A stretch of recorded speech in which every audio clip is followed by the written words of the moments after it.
ஏன்னா நான் நிறையா டிஸ்அட்வான்டேஜில் வளர்ந்தவன். ஒரு இங்கிலீஷ் பைபிள் எனக்கு கிடைக்கிறதுக்காக நான் எவ்வளோ நாள் காத்து கிடந்தேன்னு சொல்லி கர்த்தருக்கு தெரியும். ஏன்னா எங்கள் அம்மாவுக்கு வாங்கி கொடுக்க முடியல இங்கிலீஷ் பைபிள். அந்த கிடியன்ஸ் நியூ டெஸ்டமென்ட் வச்சுட்டே நான் சமாளித்தேன் எவ்வளோ நாள். பிறகு இந்த டேக்ஸ் பைபிள்னு ஒன்று வந்துச்சுது.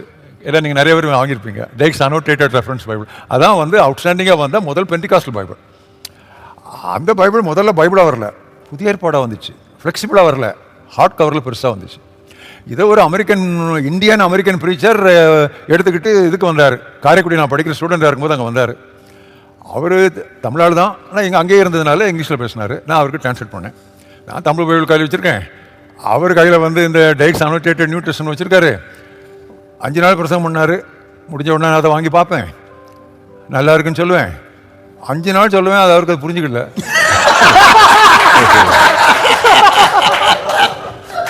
அதை தூக்கிட்டு போயிட்டார் அமெரிக்கா. 5 நாள் சொல்றேன்ல, நல்லா இருக்கு நல்லா இருக்கு, புரியல. அது என்ன இசம்னு தெரியல, இப்போ கொண்டு போயிட்டார்.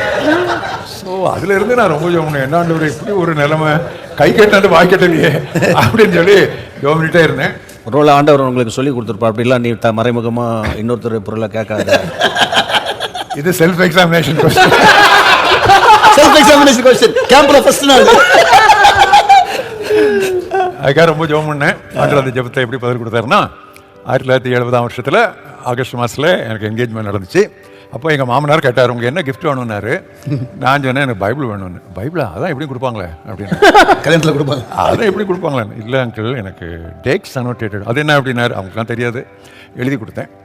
அதை அவர் போய் குட் சமாரிட்டன் ஒரு பத்திரிக்கை முன்னில் இருந்துச்சு, நல்ல சமாரியன்னு சொல்லி மிஸ்ஸஸ் சாமியல் நடத்தினாங்க. ஞாபகம் இருக்கா உங்களுக்கு? மிஸ்ஸஸ் சாம் யாருக்கா ஞாபகம் இருக்கா? மிஸ்ஸஸ் சாமியல்னு சொல்லி ஒரு ரெவரண்டுடைய ஒய்ஃப், வயசான அம்மா. நல்ல சமாரியன் தான் அந்த காலத்தில் ரொம்ப ஃபேமஸ். நல்ல சமாரியன் இருக்கிற ஆர்டிகல்ஸ் எடுத்து தான் ஸ்ரீலங்காவிலேருந்து ஒரு ஒரு சத்தியவசனம் இதில் தான் எடுத்து அவங்க போடுவாங்க. அவங்ககிட்ட ஒரே ஒரு காப்பி இருந்துச்சு. எங்கள் மாமனார் அவர் கணக்கு பிள்ளையை அனுப்பி அதை வாங்கிட்டு வந்து கொடுத்தாரு. இது போதுமா அப்படின்னாரு. உடனே என் பக்கத்தில் இருந்த ஃப்ரெண்டு நான் போதும் அப்படின்னா, அவர் இல்லை ஸ்டான்லிக்கு இன்னொரு கிஃப்ட் கொடுங்கன்னாரு.